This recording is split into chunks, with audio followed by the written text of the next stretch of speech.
Hi. Is this too loud? If that light could just move a little that way, I'd be grateful. Thank you. So, I listened to this panel talk before me, and I heard one very important thing. The guy who get angry at the guy who says too much. As an entrepreneur, we're passionate. All we know how to do is talk about our idea, sell it, sell it, sell it. My advice to you is know how to sell it in the fewest amount of words.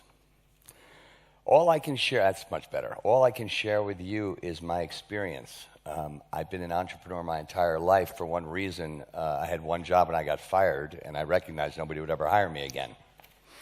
And that might be due to my personality or a host of things, but it's irrelevant. I wanted to share with you, if you haven't done this, the definition of an entrepreneur. It was first defined in the year 1734 in France with a very benign definition. In 1984, the final definition was done by a Harvard economics professor, and it went something like this. A person or persons who wants to be in a business with a complete disregard for money. If my CFO ever heard me say that out loud, she would have my head. Because at the end of the day, an entrepreneur has to be many things. He has to have business acumen. He has to have vision. He has to be a cheerleader. He has to be a father, a brother, and most of all, a mentor to all the people that work for him or her. Everything starts with an idea. And the idea is most entrepreneurs can look at the same thing that I call the earthlings look at and see something totally different. And that's the birth of the idea. The execution of the idea is the entrepreneur's vision. I've been very fortunate in my life to have a lot of failure. Because of that failure, I know the ditches that are in front of me. I know the icebergs that are under the water. And I'm able to navigate them in a way just from past experience. Most entrepreneurs who start out young as entrepreneurs end up as entrepreneurs. And one thing they lack is fear. And my acronym for fear is forgetting everything's all right, because every entrepreneur will be faced every day with a set of circumstances, problems, whether they're conflicts in the office, whether they're cash problems, or business isn't going right, or it's not in the right time, and it's not going to plan. But what he or she has to be is nimble, and fearless. One of my greatest heroes is Albert Einstein. And sure, he invented relativity. That's all great. But he said really one important thing. He said, in difficult times, opportunities will present themselves. And I believe that's the core message for every entrepreneur, because we are certainly in a very unique time in our economy. Globally, not just in Europe, but certainly in the US as well. Things are not like what they used to be. The American dream is no longer the American dream. It's the American dream on steroids. It's the same thing in Europe. We're all waiting for the next great thing. If you think of the advent of the last 15 years, whether it's Facebook, whether it's Twitter, whether it's Google, whether it's the plethora of amazing things that have helped us come together as a global society to encourage entrepreneurs to have the tools that they need to get to the marketplace in light speed time. It's actually incredible to think of. So we're definitely in a new world. We're in a new economy. That's the end. There's a few things I just wanted to say, and now I'm going to ad-lib. And at the end, I'm going to take 5 minutes and ask anybody if they'd like to ask any questions. So I'm going to tell you only my experience from my story. My first job was at 19 years old. I worked for a company called Ken Mill Textiles in New York City. I had no idea what I was doing. I'd never had an accountant. I was a salesman. And in the middle of the second year of working for this company, I was doing my taxes in March. And my accountant said, you're responsible for 80% of their entire revenue. And I said, yeah, I'm doing a good job. I'm working hard. I didn't have any vision, idea. And he said, you should buy the company. And I turned to him very calmly and I said, how do you buy a company? and he walked me through the paces of making an offer to a gentleman who befriended me, the owner of the company, who happened to be a little older, and took me under his wing and taught me what I needed to know. And 3 months later, I owned that company.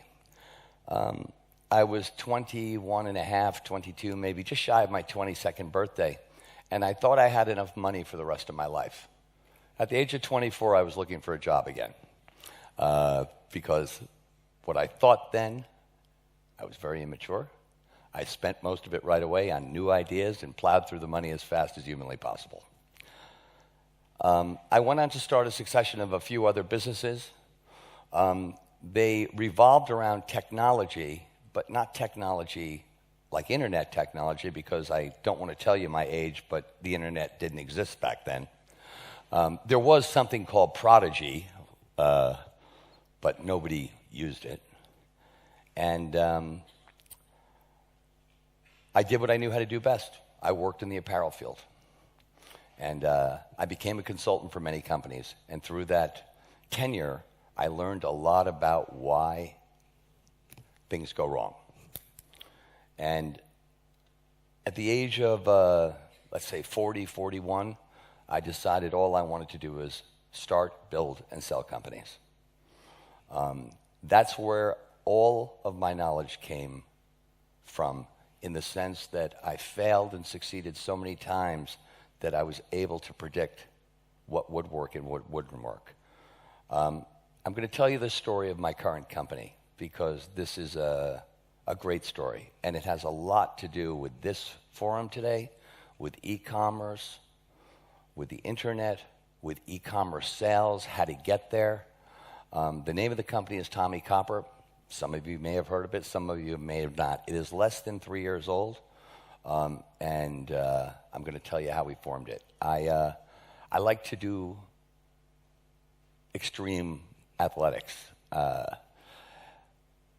In the year 2010, I was water skiing, and I won't give you the details of what happened, but a freak accident happened, and I lost every disc in my back, every disc in my neck, 2 hips, and 2 partial knee replacements. So when I woke up in the hospital and realized I was facing 6 operations, basically I was very depressed, and after the 3rd operation, I was living on pain medication. And let me tell you something, living on pain medication is not a way to live life. And I started looking into, by the way, I never graduated high school, but I'm an amazing reader. And I didn't graduate high school because I was stupid, I was just bored. And so I was reading about different technologies that might mitigate pain, how to implement them, and I came across copper. Copper is an amazing element. And through the aggregate knowledge of my past, I was able to put copper into a yarn, make some products, and put them on the parts of my body that had pain. Because my whole motivation was to get off pain pills. I used them. I put them on, and they really worked. And convinced they were a placebo, I didn't care, because they worked. But what I did was I had a few hundred made, and I put them on people that were in, let's call them baby boomers. They were getting older, they were in pain, and I wanted to see out of a group of 100 people what the response would be. I was overwhelmed that over 95% of the people that tried these products came back to me and had the same experience I did. I was still facing another 3 operations, and decided to start the idea of starting a business. And before I said, it all starts with an idea. You don't go from A to Z. You got to go B, C, D, E, F. It's a succession. So with the help of my goddaughter, who was assisting me, in the hospital, recoveries, rehabs, physical therapy, all the things I was going through, just she and I wrote up a business plan. And here's the fun part. I took the world at large. I took the internet community. I looked at the past 5 years of e-commerce growth by year by billions. And when I looked at that, I was in shock at the exponential, double exponential, triple exponential growth per year of billions of people who are shopping online. And then the magic part, how do you get them to look at you? because everybody's looking at the same platform. So we're talking about how do you make yourself unique? Why are you different? And even if you are, how do you tell people? So advertising became an important part of it. The world was getting smart enough that we all understand that when you see the first 5 titles on a Google engine or any engine, you know people are paying for those. And then it's just a question of who wants to outbid everybody else for key search words. And we decided to go the organic route. And what we did to make this work was we shot some really cheesy, and I mean really bad television commercials. But we put them on TV anyway. And I remember sitting, this business started at a second home of mine. Just me, my goddaughter, no air conditioning. I mean, we were working in bathing suits. It was the summer. And I remember the day we sold $100 worth of product. And believe it or not, ladies and gentlemen, I knew that very moment we were going to have a giant business. Because it didn't matter how many people bought that day.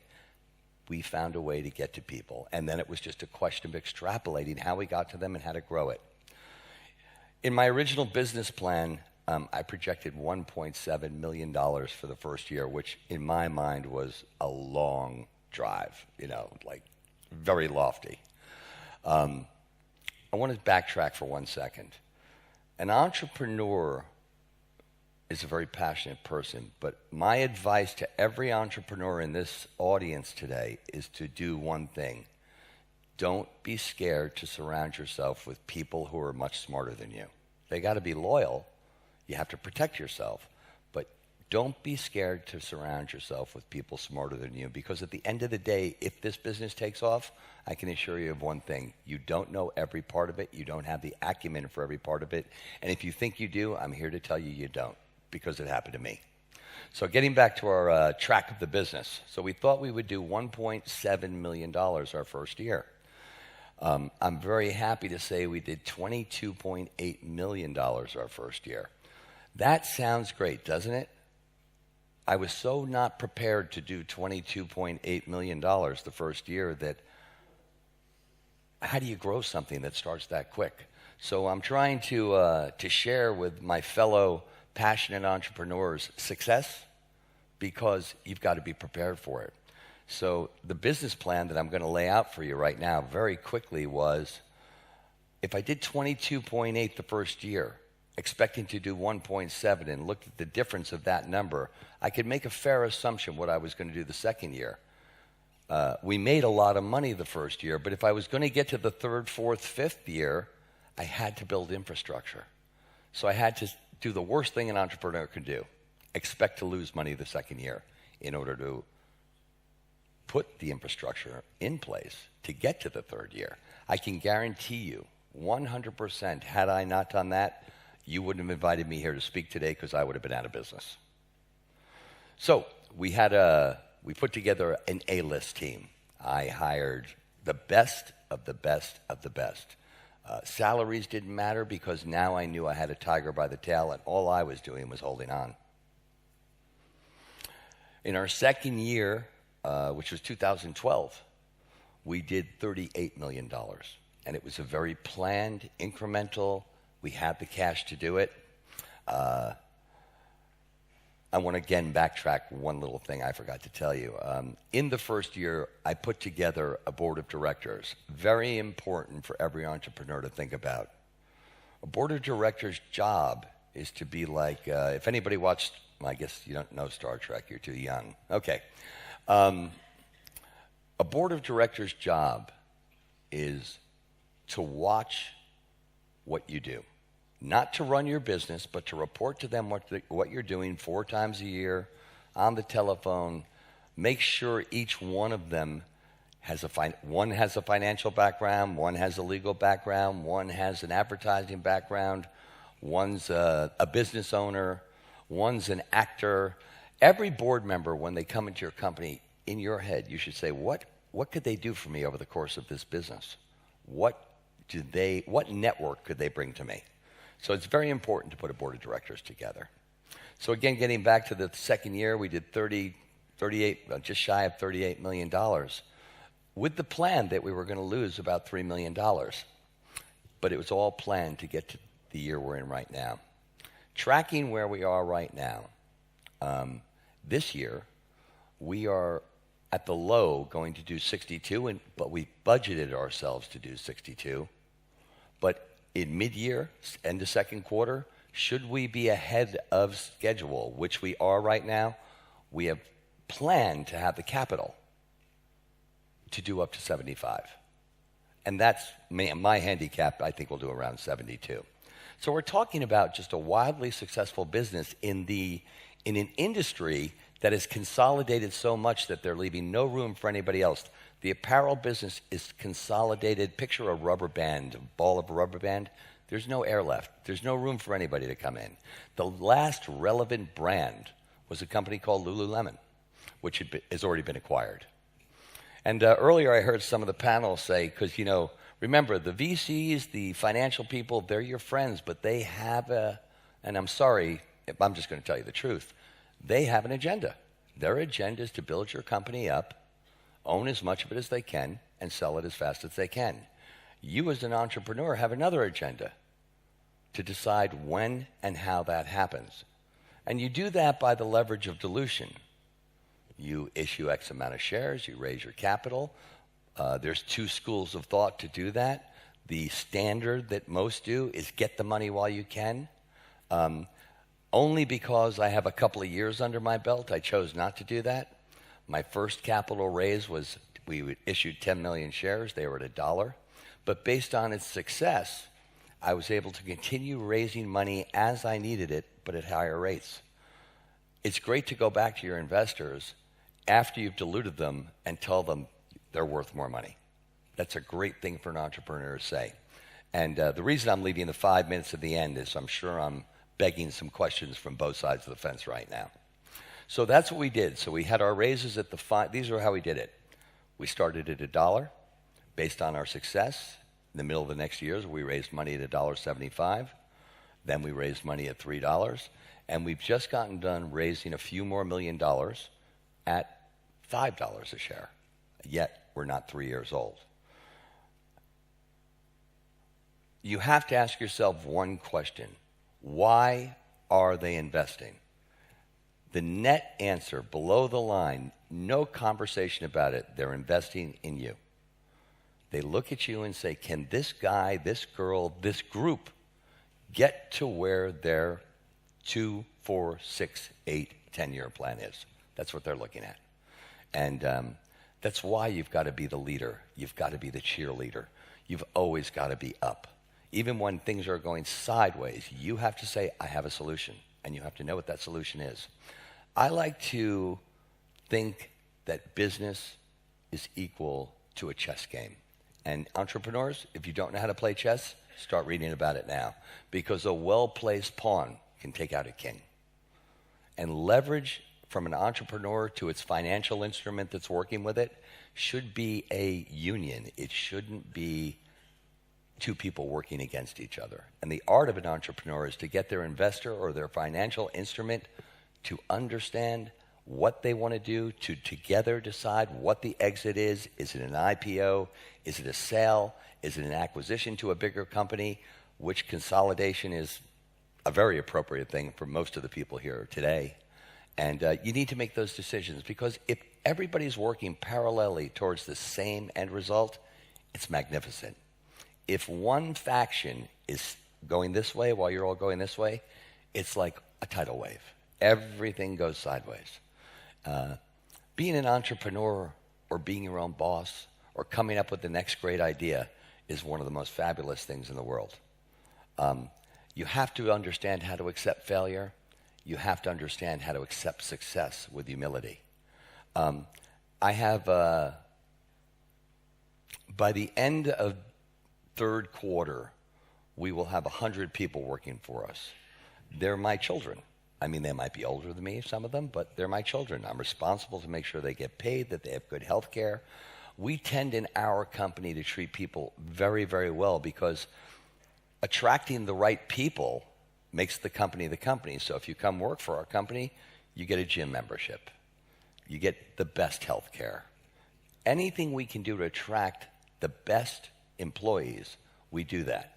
And that's just my personal philosophy. I'm not saying that, we're able to do that because we have the success under it. Obviously, some companies can't do that as they're building. But you want to make this as much of a community and a family as possible, because people actually can feel that. Your customers can sense it. So we are an e-commerce business. So out of the $62 million that we'll do this year, we have two vehicles that we can grab revenue from. They are online. 92% of every dollar we make is online, and the rest come from our call centers because we give the people the ability to call us. They are the most important people in my company because they're the first verbal touch to the customer. Their attitude, the way they speak, exudes the company's vibe or mentality. It's a very, very important factor because the world's become such a transparent venue with the advent of cloud technology, internet. I mean, there's no hiding anymore. If any one of you, I'm going to look up and find anything I want to find out about you. And so because everything's so open, you need to embrace that openness and be open with your customers. Because believe it or not, loyalty and customer service, no matter what business you're in, they're job one.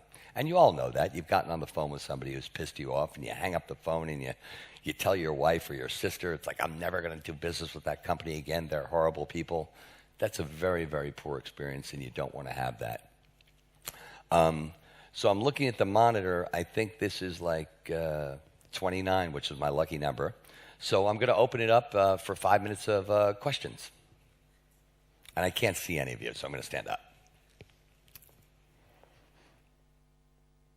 Don't follow me. Followed me. Are there any questions? Okay, I got you here. Could you move that light, please, that way? No. Okay, I'll move over there. By the way, I'm going into the lighting business right after this. Stop following me. I can win this. Okay, who's got questions? There we go, right there. Please. Just speak up. Again, as I stated, in our first year, we had a 10 EBITDA, but because we recognized how big we could be in the third year, we intentionally grew our infrastructure so big, because in order to accommodate a $62 to a $75 million business, we couldn't do it with the same amount of people that we had in the first year. So we anticipated losing $5 million, but I like to always over-deliver, so we lost $3 million. This year, we're ahead of track, and our EBITDA will be somewhere around $17 or $13 million below the line. So yes, we're profitable. But, there's one thing I forgot to talk about. It's the most important thing. God, I'm so glad I didn't forget. Entrepreneurs. 2 words. And then 3 words. Oh, thank you. I know a girl like that. Cash flow. P&Ls, cash flow. That's what you need to always focus on. You've got to be prepared with cash flow, because opportunities are going to come up. A bad month is going to come up. Cash flow should be the first thing you review every morning when you get to your office. It should be done every day. It's got to become part of your DNA, because the number one reason businesses fail is cash flow. And let me tell you what happens when your cash is down. No offense, entrepreneurs. No offense, VCs, private equity, family offices. But then your leverage to keep your valuation changes when you have to do a down round. It's rescue money. So, unfortunately, dilution usually occurs. So, yes, I'm profitable. Any other questions? Okay, please. Great businesses are made by great people. So you are one of those, but you need other ones, right? So how was hiring the first person? And did you get better over time? What's your rule? It's a fantastic question. So I'll tell you exactly what we did. Again, I started with my goddaughter. she didn't know anything, but she helped me because she could type really well and I could talk really well. So writing things was easy. Today, knowing how fast we were growing, there's a company called Philips Van Heusen. Maybe you've heard of some of their brands, Izod, Timberland, Calvin Klein. I went out and hired the president of Philips Van Heusen to grow my company. To me, hiring the best people, again, surrounding yourself with people who are smarter and better than you is a very good thing to do. So I did that. In my COO is from the same ilk. My president is from the same ilk. My head of production is from the same ilk. And of course, my CEO was the CEO of Philips Van Heusen, who was used to running an $8.4 billion company. But it's funny you bring it up because he has 95% of the information. I have the other 5. Because while he is great at building brands, product, vision, what you people are going to want to wear, what I'm going to wear, what it's going to look like, what colors, when it comes out, his job is not to worry about the money. My job's to worry about the money. So you have to understand that you need separation of church and state. The worst thing a founder or an entrepreneur can do is bring in great people and then micromanage them. You bring them in to do their job. Don't do their job for them. There in the back on the right. Really, can you move the light? Wait, on him. First is, how did you choose the niche? Somebody's paying that guy. Okay, just shine it right in my eyes. Nah, I'm good. Go ahead. How did I choose the what? The niche of tech apparel. It was the mother of invention. Okay. I was looking for something to stop taking pain pills. I mean, to me, I had no intention of starting a business.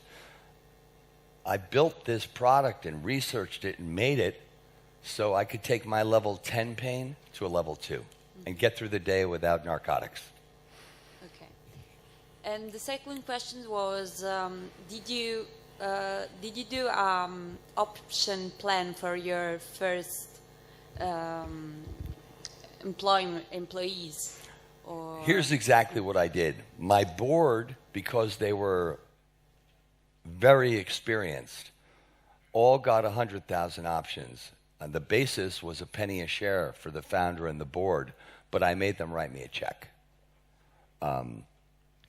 Then for my top people, they got options at different levels. So they were constantly incentivized to take the company to the next level. So the answer is yes, but not for the entire company. But I do have a pool of options for future stars who I haven't met yet, or I got to tell you, the young man who's running my customer service lived in my town. He was a lost kid, didn't graduate college, didn't know what he was going to do. His mom called me up and said, poor Mickey's on his way to Boulder, he's lost. Could you give him a job? So I gave him a job answering phones. He's now the head of customer service, and now he has options in the company, and he's going to do very well. And I don't know how much time I have. I'll take one more. Okay.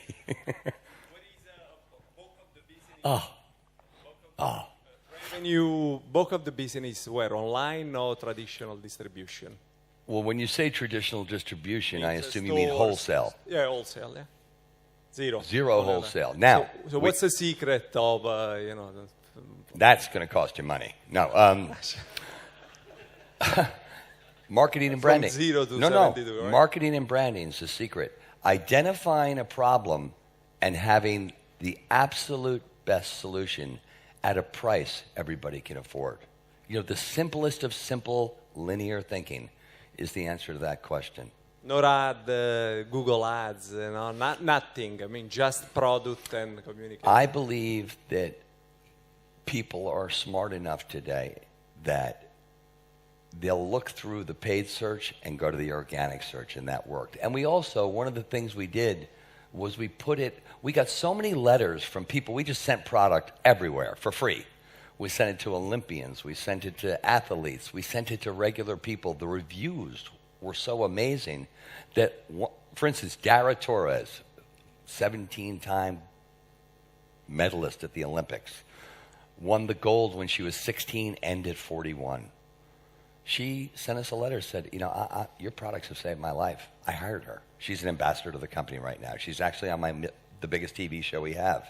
So people are attracted to people telling the truth. And the first thing she says is, these people didn't pay me. I was using the product first. I believe that that's where consumerism's headed. Transparency. I don't think you can hire Tiger Woods to sell Nike golf anymore. I think those days are over. Fantastic. Round of applause for Tom. Thank you very much, Tom.